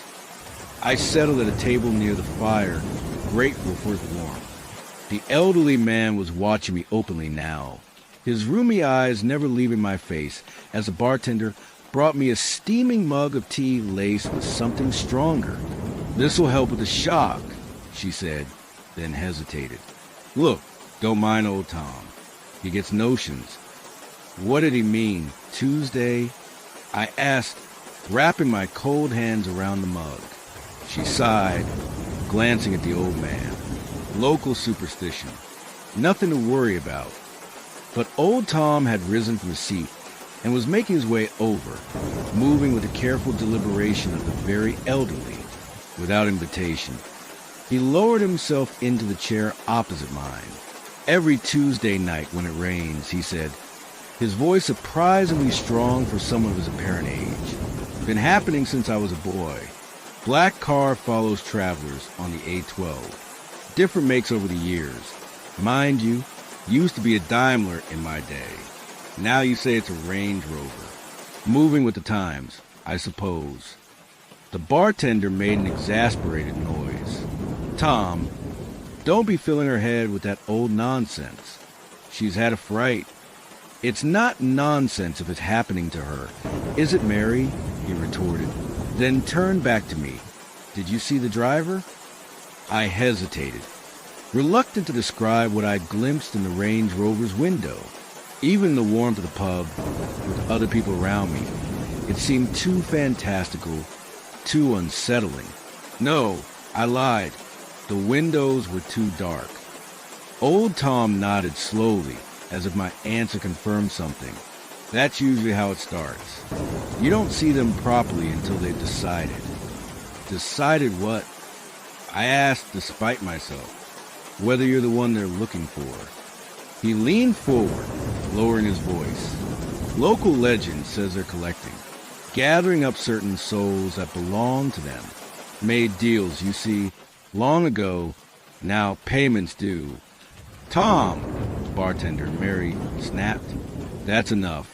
You're scaring her." "Better scare than taken," the old man replied, unrepentant. "My father saw them take a motorist in '53.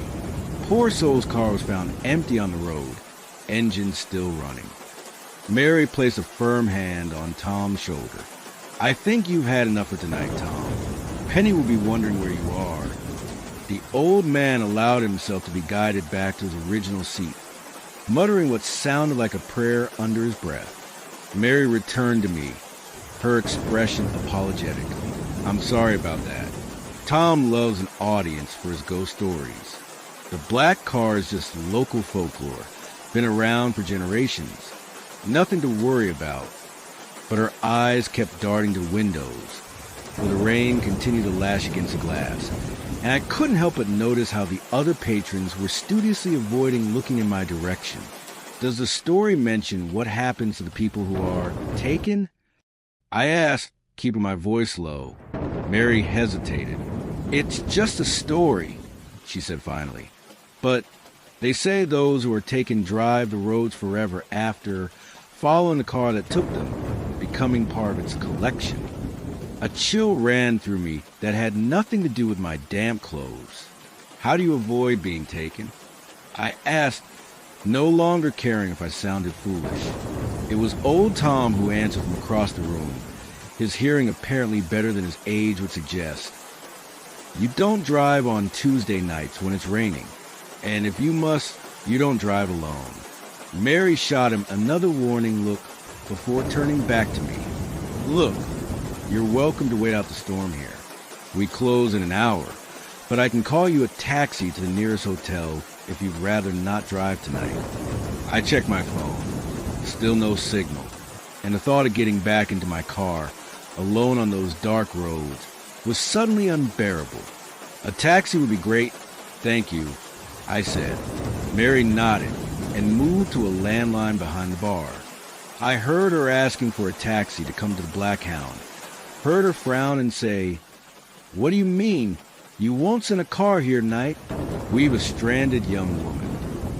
Something made me turn toward the window. Through the rain-streaked glass in the pub's car park, I could see headlights, blue-tinged headlights that pulsed gently, rhythmically. "It's here," I whispered. Old Tom followed my gaze, his weathered face paling. "It's found you."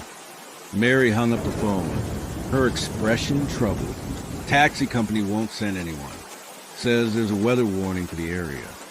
A sudden, violent gust of wind rattled the pub's ancient windows. The lights flickered once, twice, then stabilized. "You can't stay here," Old Tom said urgently. "It's found you and it will wait. Or worse." "Tom, stop it," Mary snapped, but there was real fear in her voice now. "What do you mean, worse?" I asked. The old man's eyes were fixed on the window.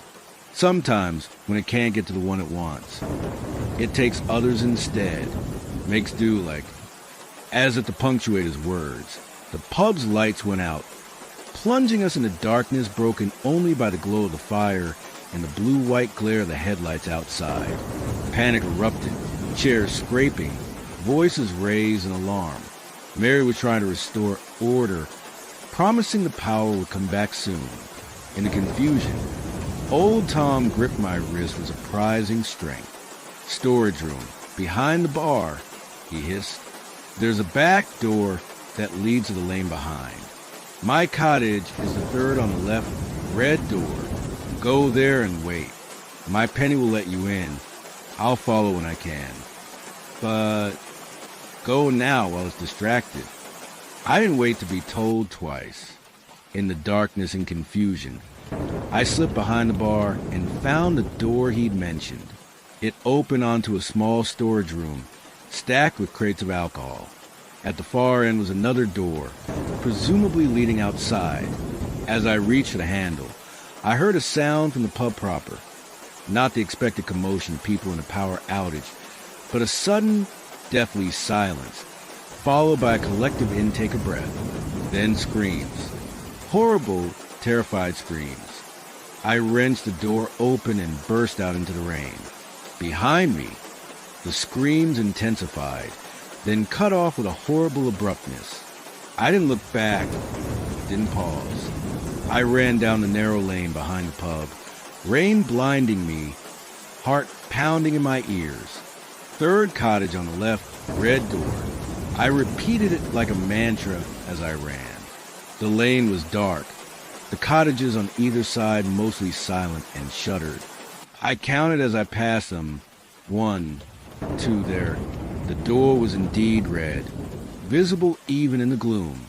I hammered on it frantically. "Penny, Penny, please." Tom sent me. No response. I tried the handle, locked.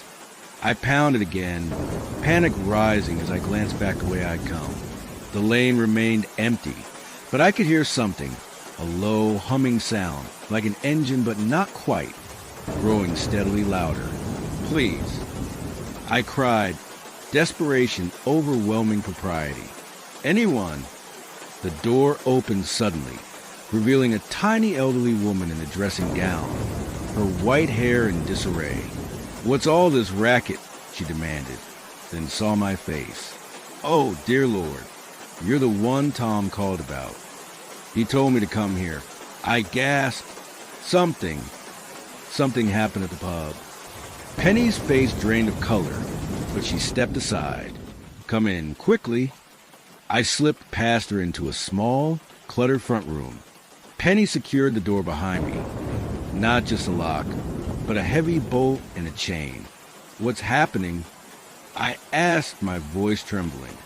What was that thing in the Range Rover? Penny moved to the windows, drawing thick curtains across them. Sit down, dear. You look ready to collapse. I sank into an armchair, my legs suddenly unable to support me. Now that the immediate danger seemed past, reaction was setting in, uncontrollable shaking, teeth chattering despite the warmth of the room. Penny disappeared briefly, returning with a blanket which she draped around my shoulders, then busied herself lighting an oil lamp. In case the power goes here too, she explained. Tom, I managed through chattering teeth. He's still at the pub. A look of ancient sorrow crossed Penny's face. Tom knows what he's doing, she said quietly. He's been preparing for this night for 60 years. I don't understand. Penny settled into the chair opposite mine, her gnarled hands folded in her lap. In 1963, Tom and his brother were driving home from Ipswich on a rainy Tuesday night. They saw the car, a black Diamondback then. Tom always says, it followed them for miles. Eventually, it forced them off the road. She paused, her eyes distant with remembered pain. The driver, if you can call it that, took Tom's brother, would have taken Tom too. But Lori came along and the thing retreated. Tom's been studying it ever since, trying to understand what it wants, how it chooses. But what is it? I whispered. No one knows for certain. Some say it's death himself, collecting souls. Others say it's something older than death, older than the roads themselves, that merely uses the roads as humans use paths through a forest. A gust of wind rattled the windows, making me jump. Tom believes it collects certain souls, those marked somehow, those that give off particular energy it craves. Penny's voice had taken on a storyteller's cadence, but it's bound by rules. It can only hunt on rainy Tuesday nights. It can only take someone from their vehicle. And most importantly, if offered in exchange, it must accept. Exchange? I echoed. A soul for a soul, Penny said simply. That's what Tom's been waiting for all these years. A chance to offer himself in exchange for someone a collector is hunting. A way to be with his brother again. Horror washed over me as I realized what Tom had done. Why he'd sent me away from the pub. Why he'd stayed behind. We have to help him, I said, struggling to my feet. We have to go back. Penny shook her head sadly. It's too late, dear. If the collector accepted Tom's offer, he's already gone. And if it didn't, her voice trailed off. We sat in silence, broken only by the rain against the windows and the occasional creak of the old cottage settling. Minutes stretched into an hour, then two. My clothes dried stiffly. My tea grew cold, and still we waited. It was nearly dawn when we heard it. The distant sound of a vehicle approaching slowly down the lane. Not the otherworldly hum I'd heard earlier, but the familiar rumble of a petrol engine. Penny rose and went to the window, carefully parting the curtains to peer out. Her sharp intake of breath brought me to her side. Outside, moving slowly through the thinning rain, was Tom's battered old Land Rover. At the wheel, barely visible in the pre-dawn light, was Tom himself. He parked directly in front of the cottage and sat motionless for several moments before slowly, painfully, climbing out. Penny had the door open before he reached it, flinging herself into his arms with a sob of relief. I stood awkwardly in the hallway, overcome with emotions I couldn't name. When Tom finally entered, I barely recognized him. He seemed to have aged a decade in the few hours since I'd seen him last. His face gaunt, his eyes sunken, his hands trembling violently. It's done, he said, his voice a hollow whisper. I offered myself, but it didn't want me. said I was too old, too worn, said preferred younger souls. A chill ran through me. The people at the pub? Tom shook his head. Gone. All of them. Even Mary. His voice cracked on the name, but not taken by the collector. They fled when it entered, scattered into the night. And the Range Rover? I hardly dared ask. Gone too, for now. Tom collapsed into a chair, his energy seemingly spent. It made a deal with me. Not the one I wanted, but a deal nonetheless. It will leave this village, this stretch of road, for a year and a day. In return, he looked up at me, his eyes filled with a sorrow so profound it stole my breath. In return, I told it where you were going, your final destination. London, you said. Understanding crashed over me like a wave of ice water. The thing hadn't been thwarted or defeated. It had merely changed its hunting ground to the place where I lived, where I would eventually return. I'm sorry, Tom whispered. It was the only way to save the village, to save Penny. I should have felt anger, betrayal. Instead, I felt only a numb acceptance. What do I do now? I asked. Don't go back to London, Penny said firmly. At least not for a year and a day. The bargain binds it. It can't come after you elsewhere during that time. And then... Tom looked away. Then you'll need to make your own bargain or keep running. Or, I pressed, or find what it's truly looking for, he said cryptically. Tom's brother wasn't the first it took, nor Mary's customers the last. Every victim, every pursuit, it's searching for something, someone specific. How would I even begin to figure that out? I asked. Tom reached into his pocket and withdrew a small, leather-bound notebook. 60 years of notes. Patterns. Theories. It's not much, but it might help you understand what you're facing. I took the notebook reluctantly. It felt heavy with the weight of decades of obsession. Stay here today. Penny offered. Rest. Then tomorrow, we'll help you find somewhere safe to go. Somewhere far from London. Far from the A12. I did stay. Not just that day, but for weeks that stretched into months. The cottage's tiny spare room became mine. I found work at the local shop, then later at the library in the nearest town. I read Tom's notebook cover to cover, then began my own research, piecing together local histories, old newspaper reports of disappearances along the A12, fragments of folklore from villages up and down the East Coast. A pattern emerged slowly. Not just Tuesday nights, not just rain, but specific dates when these elements combined. Dates that corresponded to astronomical events, to ancient calendars that predated Roman roads. The collector wasn't random in its hunts. It was following a schedule written in the stars, pursuing souls marked not by fate, but by mathematics, by cosmic alignments that had nothing to do with human concepts of good or evil, deserving or undeserving. It wasn't personal. That was perhaps the most terrifying realization of all, that I had been targeted not for any quality unique to me, but because I had been in a specific place at a specific time, a coordinate in some vast calculation I could barely comprehend. The year and the day of Tom's bargain is almost up now. I've made my preparations, not to run, not to hide, but to make a bargain of my own. One based on understanding rather than fear. Because you see, I've realized something from all my research, all the patterns and histories I've uncovered. The collector isn't gathering souls randomly. It's reconstructing something, or someone. Each soul it takes fills a specific gap in some vast, incomprehensible entity. And I think I've identified the final piece it needs. The reason it hunts on rainy nights, the reason it drives the roads endlessly searching. There's a specific quality it's looking for, a resonance, a vibration. And I believe I can create that resonance artificially, offer a substitute that will complete its collection without requiring any more human souls. Tonight, it rains. Tonight is Tuesday. And tonight, I drive back to the A12 with my offering.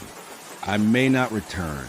If you're listening to this, if you're hearing my story through the sound of rainfall, perhaps I didn't, or perhaps I succeeded, and the black car no longer hunts the roads on rainy Tuesday nights. Either way, remember this. If you find yourself driving alone in the rain, and you notice headlights behind you that never grow closer or farther away, that match your every change of speed with mechanical precision, don't stop. Don't look back. And whatever you do, don't make any turns that weren't part of your original journey. Because once it starts following you, the only path to safety is straight ahead, all the way to your intended destination. It can't take you if you don't deviate from your path. That's the one rule it can't break. I should know. I've spent 3 years studying its rules. Now I just have to hope I haven't missed any. The rain is getting heavier now. I can hear it drumming on the roof, a rhythm like impatient fingers, like time running out. It's waiting for me, and I mustn't be late.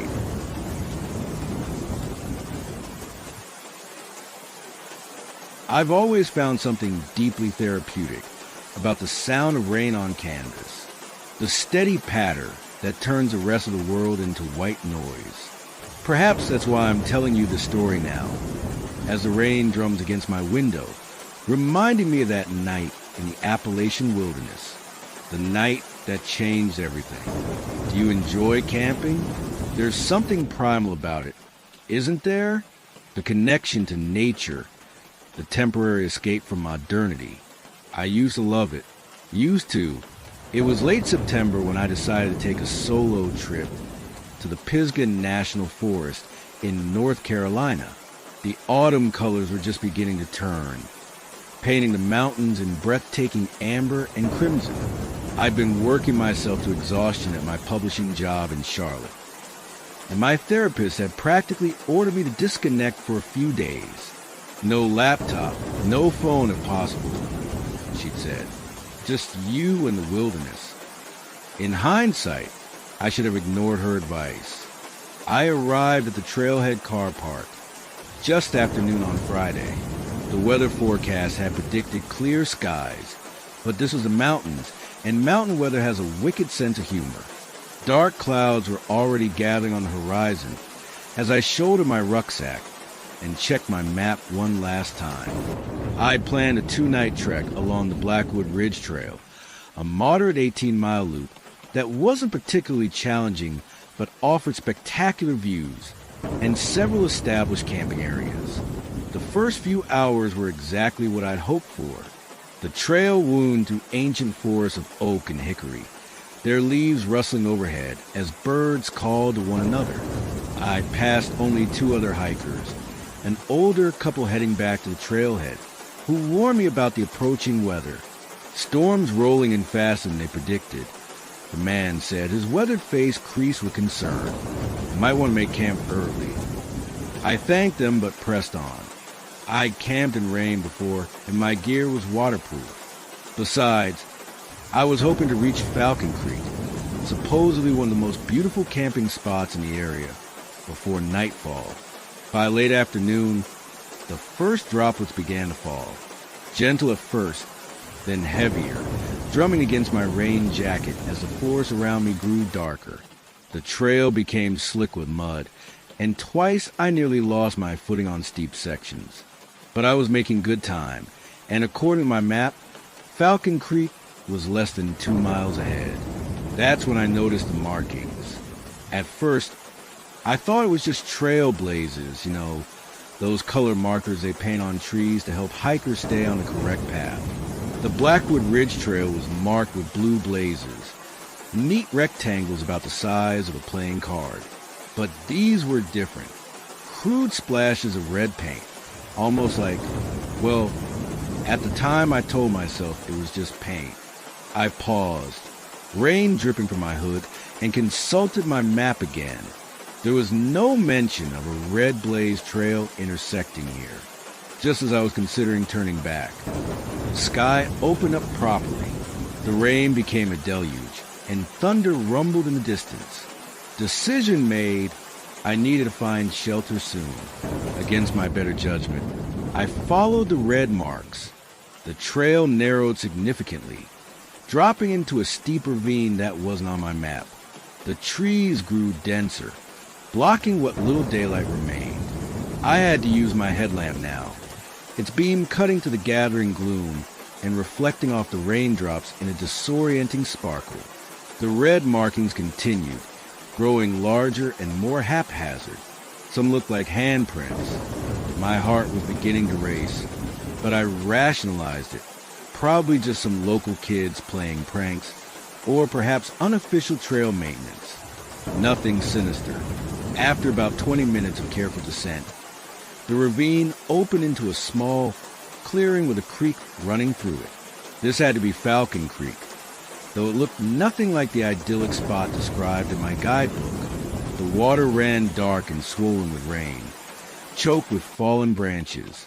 But there was relatively flat ground for my tent, and a dense canopy overhead provided some shelter from the downpour. As I set up camp with cold, fumbling fingers, I couldn't shake the feeling of being watched. You know that prickling sensation at the back of your neck, like eyes boring into you from the darkness? I kept glancing over my shoulder, but there was nothing but rain-soaked forest and lengthening shadows. Once my tent was up, I crawled inside and changed into dry clothes, sighing with relief. The rain continued its rhythmic drumming, almost hypnotic. I fired up my little camping stove in the vestibule and heated some soup, listening to the sounds of the forest. That's when I realized what was bothering me. There weren't any sounds. No birds. No insects. Not even the rustle of small creatures in the underbrush. Just the rain and the occasional rumble of distant thunder. Have you ever experienced true silence in a forest? It's profoundly unnatural. Forests are never quiet, especially in the early evening when nocturnal creatures begin to stir. But this was a vacuum of sound that made my skin crawl. I told myself it was just a storm driving the wildlife into shelter. Nothing to worry about. I finished my soup, zipped up my sleeping bag, and tried to relax. The rhythm of the rain eventually lulled me into a fitful sleep. I don't know what time it was when I woke. My watch said 2:17 a.m., but it seemed wrong somehow. Too early for what I was seeing. Because despite the hour, there was light outside my tent. A flickering orange glow that cast moving shadows against the canvas. Fire? My first thought was forest fire, but that made no sense in the pouring rain. I lay perfectly still, ears straining. The rain had lessened to a gentle patter, and beneath it, I could hear voices. Distant, indistinct, but definitely human. Multiple people, speaking in low tones. Relief washed over me. Other campers, perhaps, who had set up nearby while I slept. I could go introduce myself, maybe share their fire until morning. But as I reached for my tent zipper, the voices changed. They grew louder, more rhythmic. Not conversation anymore, but something else. A chant? No, that wasn't quite right either. It was more like a prayer, or an incantation. My hand froze on the zipper. The prickling sensation returned, stronger than before. Every instinct screamed at me to stay quiet, to remain hidden. The chanting grew louder still, rising and falling in a language I couldn't identify. Ancient-sounding syllables that resonated in my chest and made my teeth ache. And beneath it all was another sound, a wet, tearing noise that sent ice through my veins. I don't know what possessed me to look. Curiosity? Fear? Some primal need to confront the threat? Whatever it was, I slowly, silently unzipped my tent just enough to peer out with one eye. The clearing was transformed. Where earlier there had been only mud and fallen leaves, now there was a circle of stones, each one marked with the same red substance I'd seen on the trees. Within the circle stood 7 figures in dark, hooded robes, their faces hidden in shadow, despite the fire that burned at the center of their formation. The fire itself was wrong. It burned blue and green as well as orange, and gave off almost no smoke despite the damp conditions. But it wasn't the fire that made my blood freeze. It was what lay beside it. A deer, a large buck with impressive antlers, splayed on its side. As I watched, one of the robed figures knelt beside it with something gleaming in hand. The wet, tearing sound came again, and I realized with horror that they were harvesting it, methodically removing parts with ritual precision. I must have made some small sound of distress, because suddenly, as one, all 7 hoods turned in my direction. For one eternal moment, we stared at each other across the clearing. I couldn't see their faces, just depths of shadow where features should be. Then one of them spoke, a single word in that same strange language, and they began to move toward my tent. I've never moved so quickly in my life. I didn't bother with shoes or my rucksack or anything but my phone and the small knife I keep for emergencies. I burst from the tent and ran blindly into the forest, away from the clearing, away from the red-marked trail. The forest was pitch black now, the rain falling heavily again. My headlamp bobbed wildly as I ran, illuminating treacherous roots and sudden drops that I barely avoided. Behind me, I could hear pursuit, crashing through undergrowth, voices calling out in that awful language, and something else, a high, keening howl that sounded like no animal I've ever heard.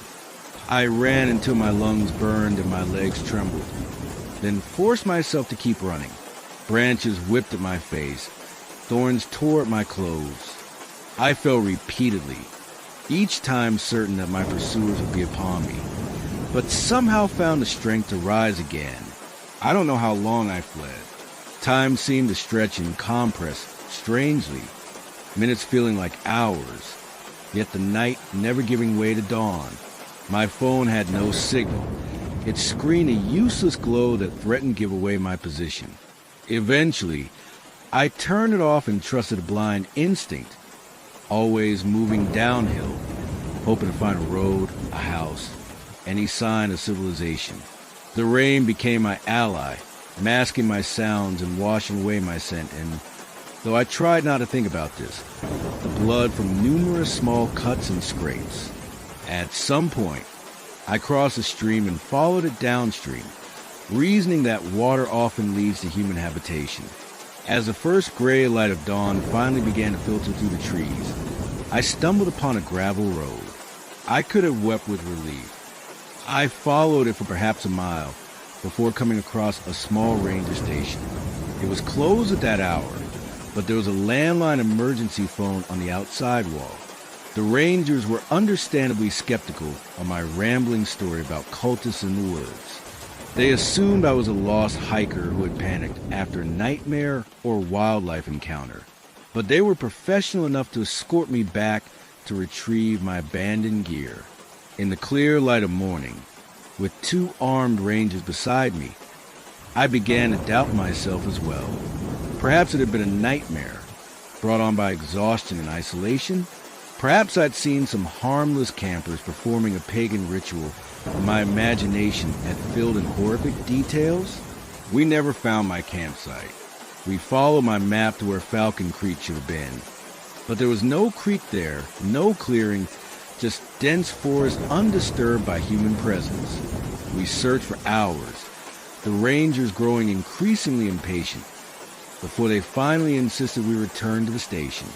Blackwood Ridge doesn't have any side trails marked in red, the senior ranger told me as we drove back.